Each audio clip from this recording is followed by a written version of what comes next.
Hã, Quando a gente pensa, então, em escatologia, nós devemos imaginar um processo que começou a ganhar corpo nas tradições de Israel. É verdade que você encontra ideias sobre o fim do mundo em outras tradições antigas. Nesse sentido, eu recomendo uma obra do Norman Cohn, onde ele rastreia esta ideia do fim do mundo, e aí ele trabalha por sociedades e civilizações antigas. Norman Cohn, um historiador inglês já falecido, no livro dele, ele estudou, por exemplo, Egito. Ele disse, no Egito não existiu o conceito de fim do mundo. Eventualmente, alguns indivíduos poderiam pensar em vida após a morte, como, por exemplo, as múmias parecem evidenciar, né? Mas isso era privilégio de poucos, segundo Norman Cohn. Na perspectiva egípcia, apenas alguns poucos afortunados continuavam a existir após a morte parecia ser o fim de toda a existência. Não havia um fim para a história continuaria, então não tinha fim do mundo. Entre os gregos também não havia a ideia de fim do mundo também não. Os gregos, segundo Norman Cohn, entendiam que o mundo iria existir continuamente. Havia até algumas tradições gregas que falavam em idas e vindas, né? Retornos contínuos a essa existência. Algumas tradições pensavam numa transição para uma realidade mais perfeita, como os filósofos de tradição órfica, e o próprio Platão, por exemplo, né? Mas não havia uma ideia de fim do mundo. Não havia ideia de fim do mundo também, por exemplo, entre os romanos. Não tinha. Você pega, por exemplo, alguns documentos romanos que falam sobre a história, que tem uma descrição de uma espécie de filosofia da história, não há ideia de que o mundo vai acabar, de que há um fim do mundo. Não há não. Então entenda que não há nestas tradições o conceito de fim do mundo, né? Não há. A ideia de fim do mundo parece começar, segundo Norman Cohn, numa tradição vinculada a Zoroastro. Ali parece ter início aí a ideia de fim do mundo. O fim do mundo, a ideia de fim, de que o mundo vai acabar e tal. O Zoroastro parece ser uma das primeiras figuras a imaginar algo semelhante, que o mundo vai acabar. É Zoroastro. Então, quando você olha para as tradições judaicas, as tradições mais antigas, por exemplo, você também não vai encontrar a ideia de que o mundo vai acabar. Essa ideia ela vai sendo desenvolvida paulatinamente, ela vai sendo desenvolvida aos pouquinhos, aqui um processo, tá? E neste caso, eu queria apontar para vocês aqui a forma como estes elementos se desenvolvem dentro de Israel, a maneira como eles crescem, né? Há aqui um processo que parte de uma tradição vinculada, por exemplo, à chamada, à vocação de Israel. Desde os tempos mais antigos, vinculados aí já aos tempos patriarcais, há uma ideia de que o povo é um povo especial, aquela família é uma família especial, e, consequentemente, alguma coisa vai ser diferente para eles. Não se sabe ao certo em que extensão, não se tem ainda uma ideia precisa de que natureza será a diferença, mas há uma ideia de diferença. Então, há aqui uma promessa que se desenvolve a partir, então, aí da perspectiva de salvação, né? Há aqui uma construção paulatina. E essa construção paulatina, nos tempos do Antigo Testamento, está vinculada, eu digo e repito, à nação. A ideia de salvação individual não está aparecendo aqui. É mais a ideia de salvar o grupo, salvar a comunidade, salvar o povo, é o povo eleito.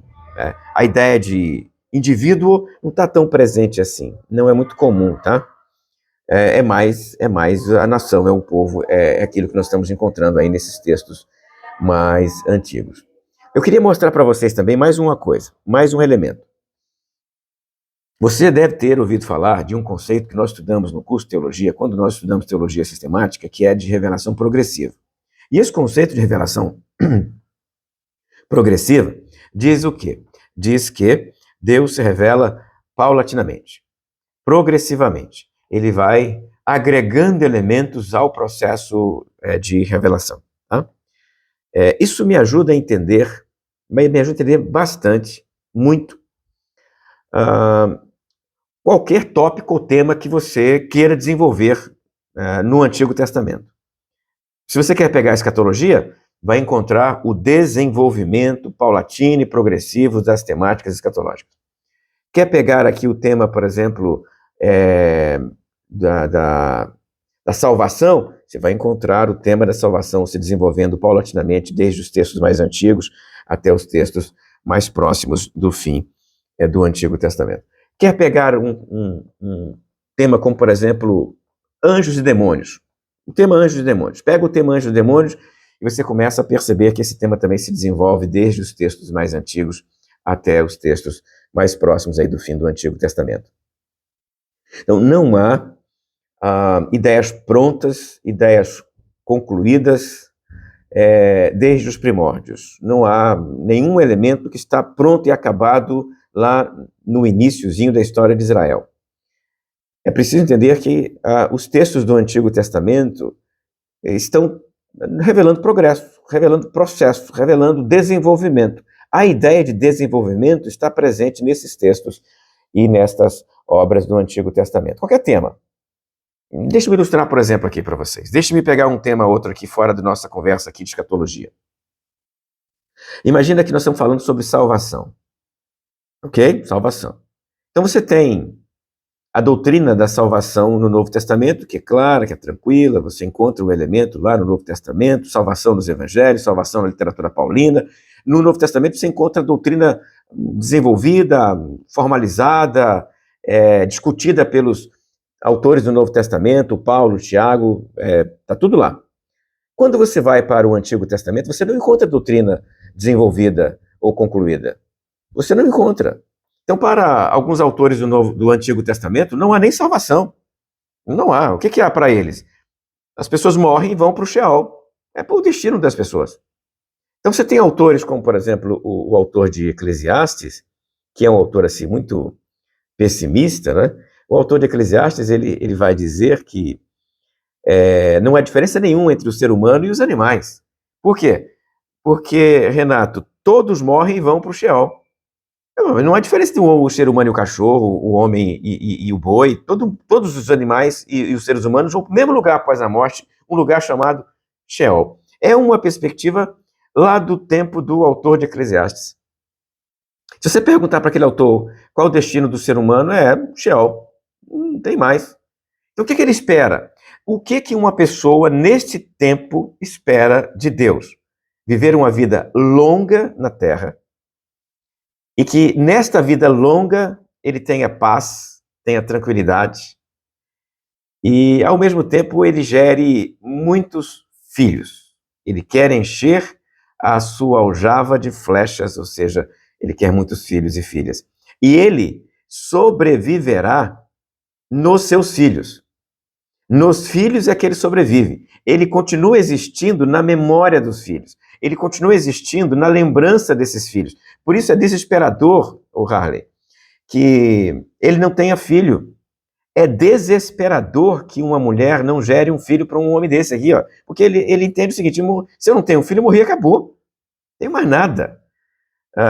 Aí existem algumas leis que fazem com que a descendência dele continue existindo, mesmo em situações diferentes e tal. Por quê? Porque ele precisa disso. Ele sobrevive na memória. Então entenda aqui que se nós tivéssemos só o Antigo Testamento para conversarmos sobre salvação era só aquilo, Eclesiastes.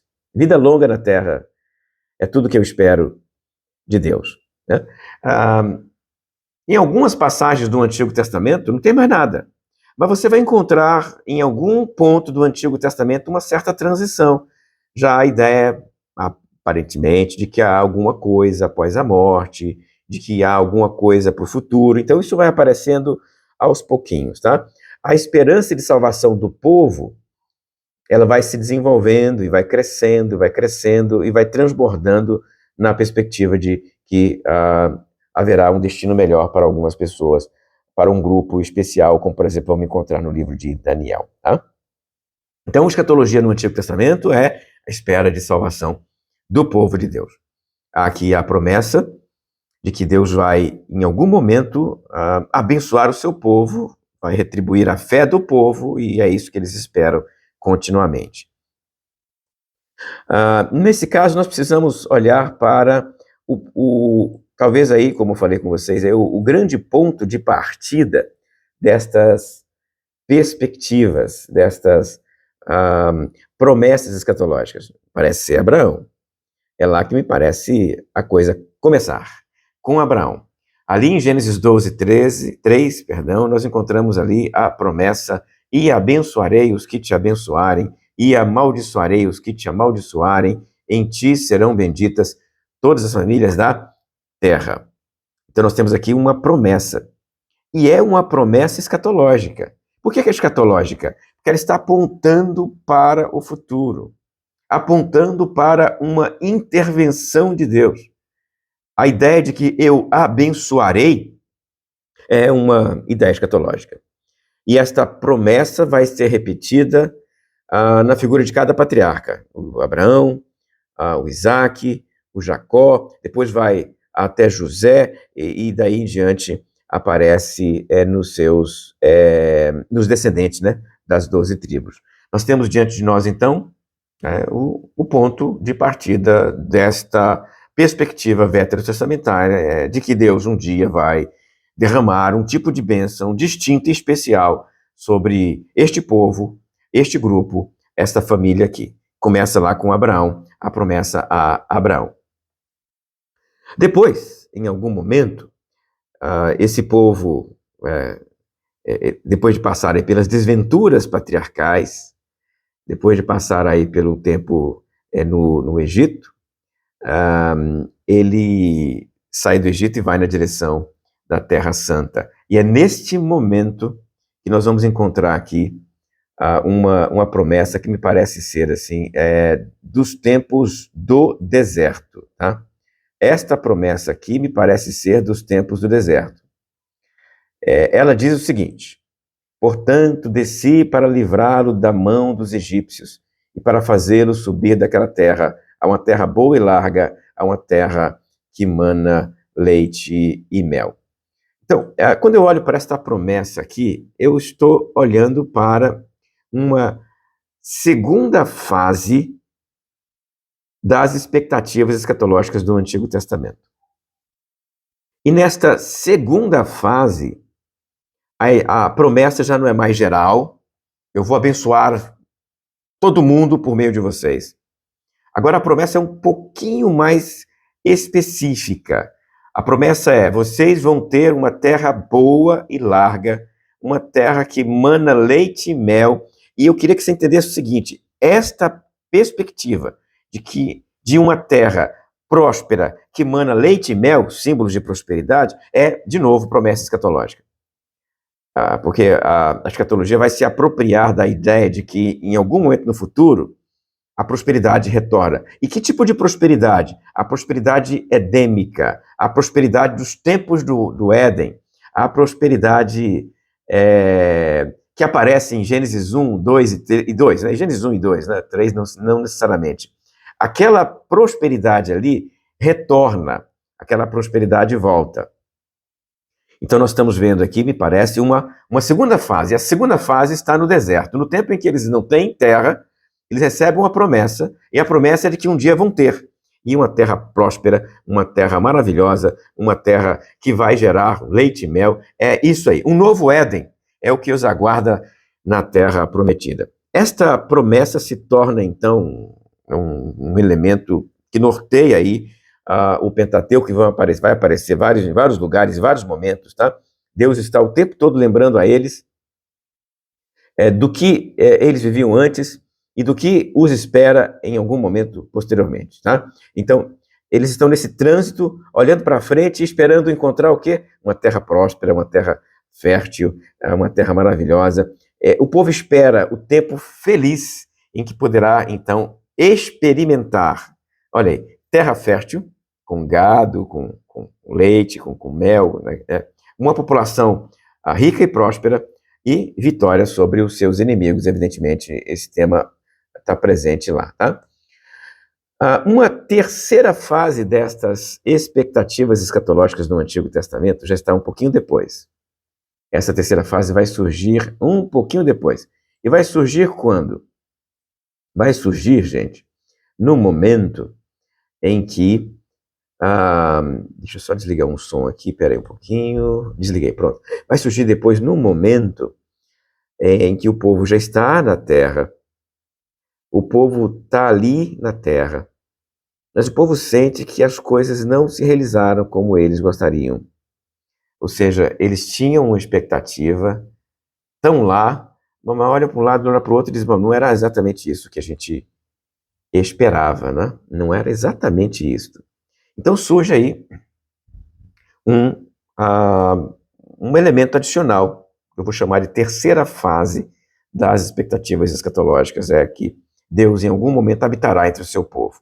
Isso se manifesta na figura do tabernáculo. Aquele objeto que é carregado para um lado e para o outro nos tempos do deserto, agora está na terra e vai ser transformado no templo posteriormente. É possível olhar para essa promessa e imaginar que ela está apontando para o templo mesmo. Para o templo, porque no templo imaginava-se Deus habitava. Ali no templo estava Deus, estava Javé. São expectativas de que Deus, habitando com eles no templo, iria abençoá-los de uma maneira única, de uma maneira tremenda e poderosa, tá?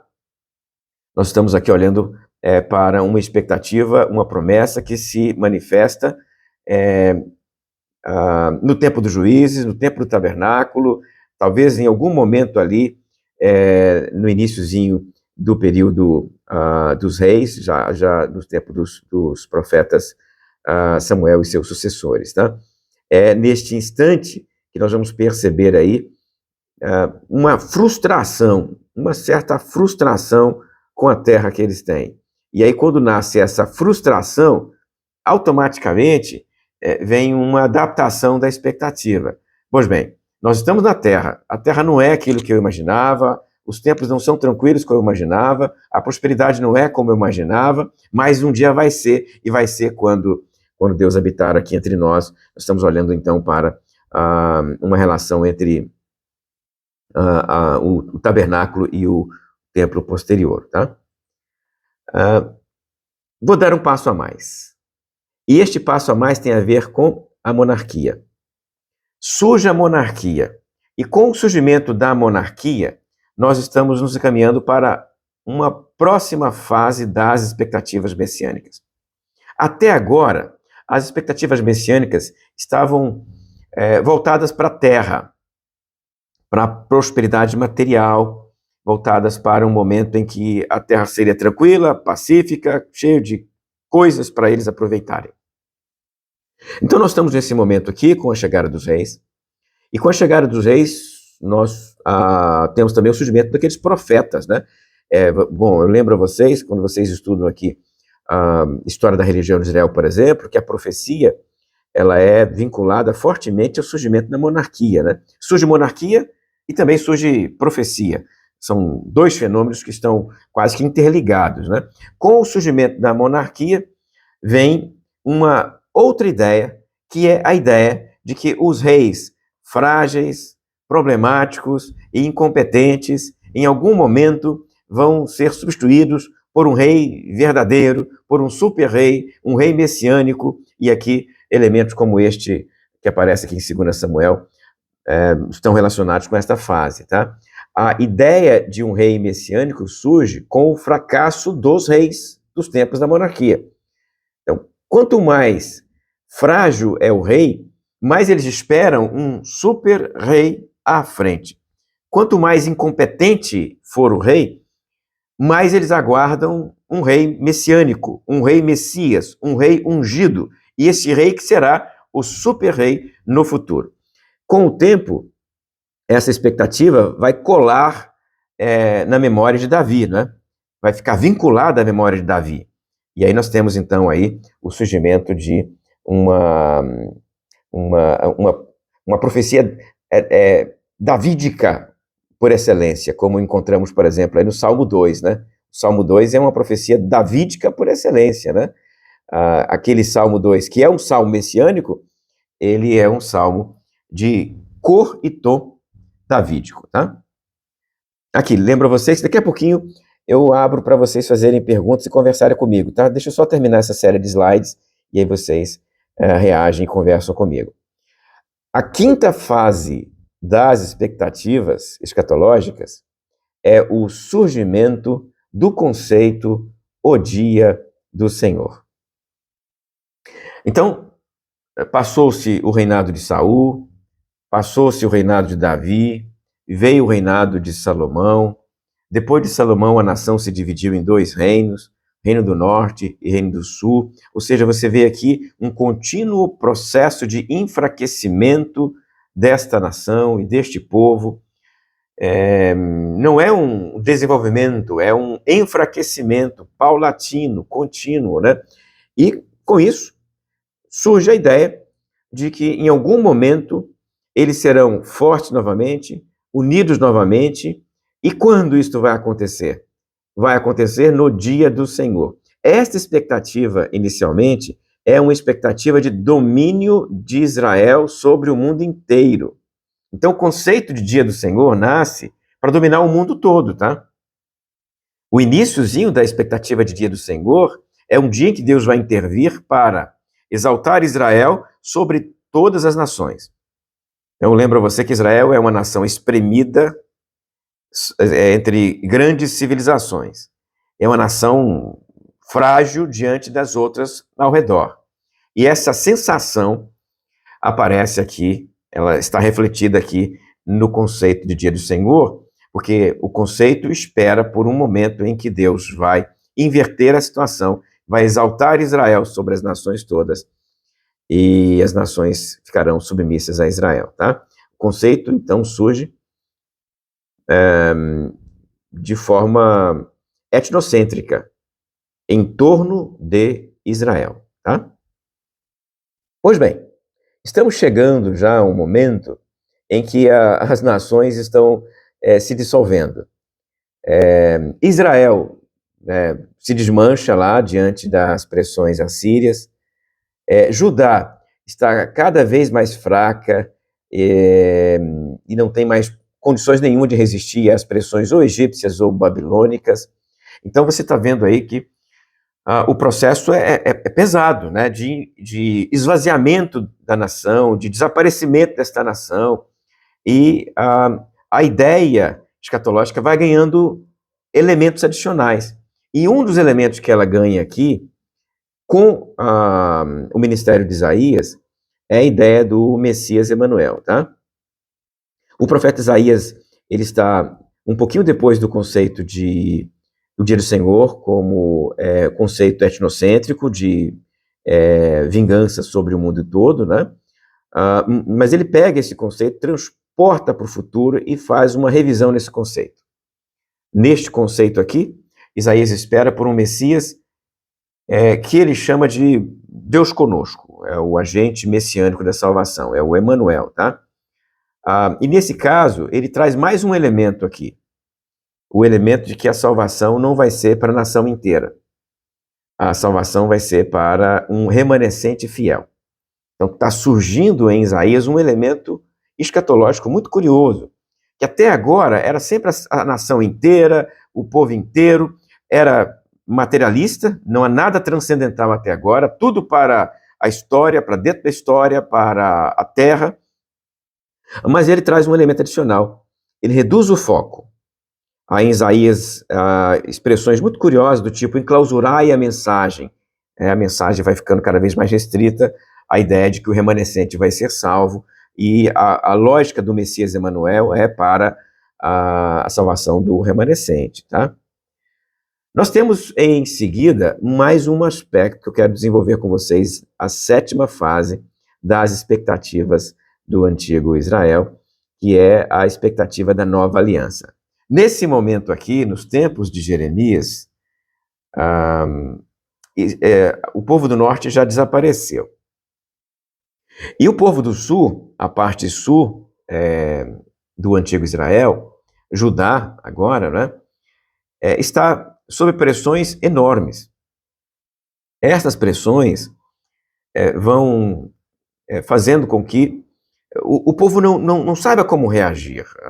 Ele cede às pressões, não cede às pressões, se alia ao Egito, se alia à Babilônia, o rei rejeita ou não rejeita. O que ele vai fazer? E aí o Jeremias, ele entra com um elemento adicional nas expectativas escatológicas, que é a ideia de uma nova aliança, distinta da aliança anterior. E esta nova aliança já tem elementos mais pessoais, tá? Olha o que está acontecendo com Jeremias. Isaías já tratou de uma redução do foco da salvação escatológica, não é para o povo todo, é para o remanescente. E em Jeremias, o elemento agora o coração será transformado, é uma aliança no coração. Então não é uma aliança mais na coletividade, pela coletividade, para a coletividade, mas é uma aliança cada vez mais individualizada. A comunhão é individual, porque a aliança é no coração. Este elemento está aqui presente já nesta fase, na sétima fase, e com ela você já começa a perceber questões mais pessoais, as sensações mais pessoais em relação ao futuro, tá? Se até agora a lógica era sempre coletiva, daqui para frente você vai perceber que há pressões para questões como, e o indivíduo? Como será o que vai acontecer com ele, o sujeito, no fim dos tempos, tá? Após Jeremias, nós podemos encontrar aqui, então, um colapso dos reinos do norte e do reino do sul. E com o fim do reino do norte e o fim do reino do sul, a salvação escatológica ela é retrabalhada. Aqueles que sobrevivem refletem, nas suas perspectivas escatológicas, o fim dos dois reinos, o norte e o sul. Já não tem reino do norte, não tem reino do sul.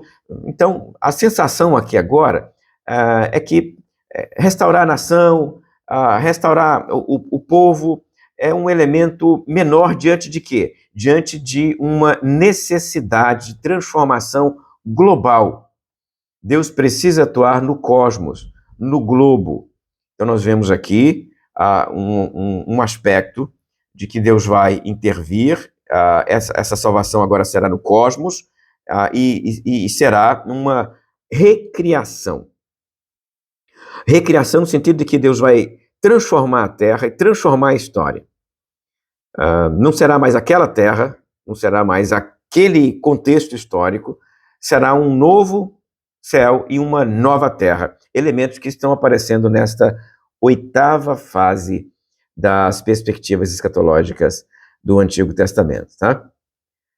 Aqui nós estamos num período já posterior ao exílio, num período em que encontramos Ageu falando sobre o dia do Senhor na forma de transformação cósmica. Deus vai transformar o cosmos inteiro e será um cosmos novo, será uma nova criação. É o Éden redivivo. Não é apenas Israel e a Terra Prometida, mas o cosmos que vai passar por essa transformação, e o cosmos transformado é o espaço de existência deste povo depois disso, tá? E por fim, nós encontramos quem? Encontramos Daniel. Aqui sim, nós estamos diante do ápice do Antigo Testamento. É o ápice.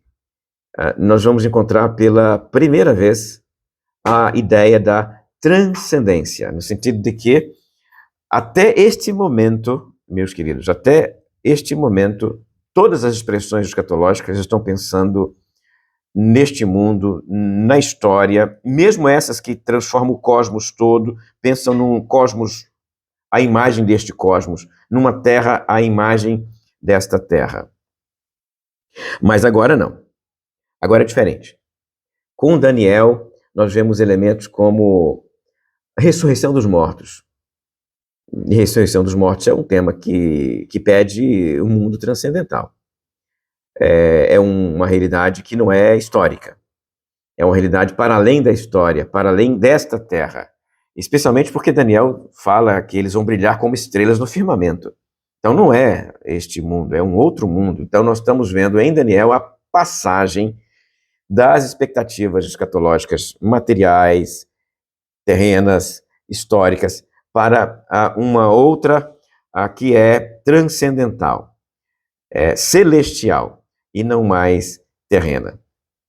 Eu queria fechar a minha fala linear agora, antes de abrir para as perguntas de vocês. Já vou fechar aqui o meu compartilhamento, dizendo o seguinte: quando chegamos neste momento aqui, nós temos diante de nós como se fossem dois caminhos nas expectativas escatológicas de Israel. A perspectiva de intervenção de Deus na história e no mundo material para transformar este mundo numa nova terra, essa história, numa nova história, para que este mundo seja o espaço de existência escatológica do povo, não desapareceu, não, continua existindo. Você tem, então, uma tradição que continua imaginando, entendendo que a intervenção de Deus será para dentro da história e o povo, após a intervenção, continuará experimentando as bênçãos de Deus dentro da história. Né? Com Daniel surge a outra corrente. A corrente que entende e que prevê que essa intervenção será para fora da história, para o mundo transcendental, para o mundo não material. Então Deus intervém e na intervenção de Deus este mundo acaba. Depois disso é este novo espaço de existência onde os santos vão brilhar como estrelas no firmamento. Então, uma perspectiva entende que a existência é na Terra, o mundo não acaba neste caso, e a outra entende que o mundo acaba, o mundo termina, e depois disso é vivência nos termos celestiais. Duas perspectivas escatológicas. Tem uma terceira? Tem. O curioso é que surge uma terceira, e essa terceira é uma mistura das duas, e ela será fundamental para entender o Apocalipse de João, por exemplo. É fundamental. Surge uma terceira, tá? Na terceira perspectiva, nós vamos encontrar uma mistura das duas. Vamos encontrar textos, por exemplo, como Apocalipse de Baruque, vamos encontrar textos como o quarto livro de Esdras, e nestas obras nós vemos a intervenção de Deus, uma existência messiânica, escatológica, material, dentro da história, por um certo tempo, e logo depois o mundo acaba e o que vem em seguida é transcendental.